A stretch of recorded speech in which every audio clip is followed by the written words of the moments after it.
G'day, I'm Ryan Corbin. We're based here in Seafield, Mid-Canterbury, just out of Ashburton. This is a family-run beef and crop, which is linked to First Light, which is the beef company we work with for selling the meat. With our beef schedule, we're lucky enough that the price is set out a year ahead, and that's something First Light do slightly different than the regular schedule, which goes sort of up and down with volume trends and demand. So for us, technology helping the sector move forward and be more productive is going to be paramount. Use it for planning our beef when it's going to be finished, which in turn goes back to how much feed we need to grow and what we need to plan for. 2 or 3 years ago, we made the decision to invest into some solar to help the sustainability of the farm operation. It was wasteland originally, so why not turn in something productive?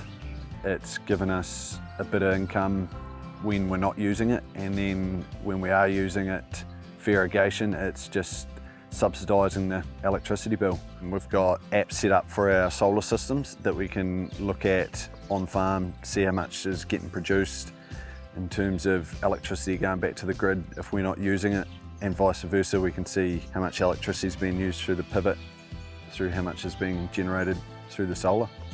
And we've got apps that allow us to use irrigators. I can be up the corner of the paddock and turn the irrigator on knowing that it's going to start and I can see it moving. We use soil moisture probes so that we can make decisions on when to irrigate, if we need to irrigate.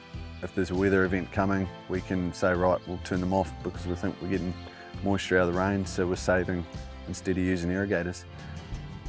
With fert and compliance, we're capped at a certain amount of fert we can put on throughout the year, so we're not effectively leaching it down into the soil and wasting it, which farmers don't want to waste it anyway, because if we're wasting it, then we're wasting money and we're not being as productive as we can. We use GPS in the tractors. The GPS unit we've got is accurate down to, I think it's 5 to 3 centimetres, and this just gives us accuracy in planting, so we're not overlapping with seeds, wasting seed, wasting diesel as such, just being more efficient. In the harvester and stuff, we use yield mapping so that it gives us an idea of what parts of the paddock do better, need more fert, less fert, so we're more efficient in what we're trying to produce. In recent years, with the tech coming available, for us the biggest change or game change has probably been dealing with the True Test system that we run. It's keeping digital information of the animal's weights and lifetime rather than using a pen and paper to write it all down and then have to go down and sit down with a calculator and work out growth rates and projected processing days and that. It's just helped us make more up-to-date decisions rather than delaying what might happen.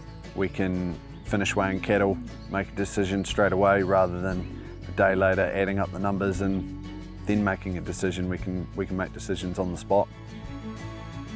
If there's any other businesses that want any sort of inside information or tips or tricks, I suppose you'd say, figure out what might best suit your farm. There's plenty of platforms to look at. I mean, you can look at Digital Boost and get an understanding of other people's involvement in agriculture, what they might be doing. And yeah, make good choices with well-informed people.